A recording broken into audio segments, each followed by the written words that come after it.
No to trwało trochę czasu, już nie pamiętam jaki to był miesiąc. No wszystko dobrze, ale wizy nie ma, bo trzeba mieć niemiecką wizę wyjazdową, żeby się wydostać z granic Niemiec do Belgii.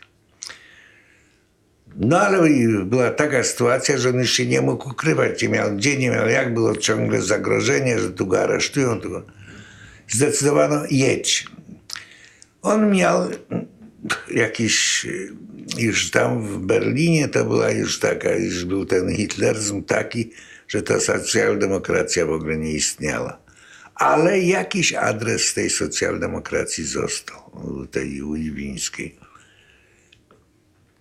I myślało się, że tutaj on nie dostaje wizy niemieckiej, może w Berlinie go nie znają i tam mu wstępują tą wizę na nazwisko Allard, jak się nazywa jego siostra tej ujwińskiej. No i więc nie wiadomo, kto to był.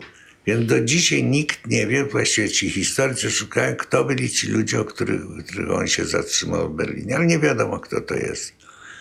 W każdym razie nie dostał tam wizy i wsiadł w pociąg i pojechał na granicę belgijską.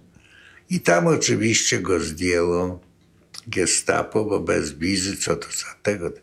To on powiedział, dobrze, jestem aresztowany, ale bardzo proszę mi pozwolić, ja jadę do Belgii, jestem to, tamto, owo, 10, kuzynem premiera, bo Spaak był premierem, pozwólcie mi do niego zadzwonić. Jeszcze były takie czasy, że widocznie ta Straż Graniczna nie było to całe SS, tylko jeszcze byli urzędnicy tego i z budki telefonicznej on zadzwonił do Spaaka. I tymczasem siedzi w tej kozie na granicy. Belgia nie jest dużym krajem. Za godzinę, czy za półtorej, przyjeżdża pan premier i powiedział, tu jest mój kolega, on nie ma wprawdzie wizy, ale ja mu tutaj daję belgijską wizę. Proszę, telefon do MSZ-u, jeszcze nie było wojny z Belgią. Jednym słowem, przewiózł go przez granicę, legalnie, nielegalnie i wydostał się. Więc to był ten początek takiej podziemnej, konspiracyjnej działalności, co jest nieprawdą, że to był początek. Bo prawda jest taka, że w czasie wojny chyba do dnia zbombardowania, nie wiem, do któregoś września, kiedy była kapitulacja Warszawy, jeszcze parę dni po kapitulacji wychodziła Gazeta Bundowska. Wprawdzie była wydawana za darmo, bo nie była zbombardowana drukarnia, maszyny rotacyjne tego i Zygielman prowadził tą gazetę. Więc to już było nielegalne. No i na tym się skończyło, wyjechał i Wińska została tutaj oczywiście, ale potem wyrobiła sobie jeszcze w belgijskiej ambasadzie paszport na swoją siostrę, bo powiedziała, że zgubiła paszport. Prawda? Zgubiła paszport, na który on przedtem był. No wszystko jedno. Wyrobiła sobie paszport belgijski i po jakichś paru miesiącach pojechała do Belgii.